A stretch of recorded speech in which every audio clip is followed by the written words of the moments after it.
விளைந்த விளைச்சலுக்கு பிறகு உழைப்புக்கேற்ற விலை கிடைப்பது ஒவ்வொரு விவசாயிகளும் பெறுகின்ற உரிமை. ஆனால் நிதி நெருக்கடி காரணமாக விவசாயிகள் தாங்கள் உற்பத்தி செய்யும் பயிர்களை சொற்ப விலைக்கு விற்க வேண்டியுள்ளது.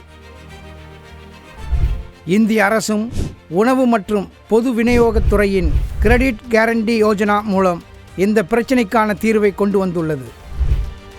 இப்போது விவசாயிகள் தங்களின் விளைபொருட்களுக்கான நியாயமான விலை கிடைக்கும் வரையில் பயிர்களை WDRA பதிவு செய்யப்பட்ட கிடங்குகளில் மின்னணு பேரம் சொல்லக்கூடிய கிடங்கு ரசீதுகள் மூலம் பாதுகாப்பாக வைத்திருக்க முடியும்.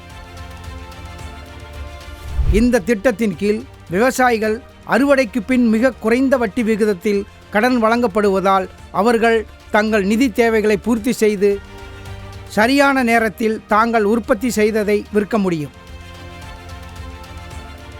இப்போது விவசாயிகள் வேறு எந்த சொத்தையும் அடமானம் வைக்காமல் ENWRல் மட்டுமே ரூபாய் 75 லட்சம் வரை கடன் பெற முடியும். மேலும் MSMEக்கள், FPOக்கள் மற்றும் வர்த்தகர்களுக்கு வரம்பு ரூபாய் 200 லட்சம் வரை உள்ளது. கடன் உத்தரவாத திட்டம் விவசாயிகளுக்கு அதிகாரம் அளித்து அவர்களை தன்னம்பிக்கை கொண்டவர்களாக மாற்றுகிறது.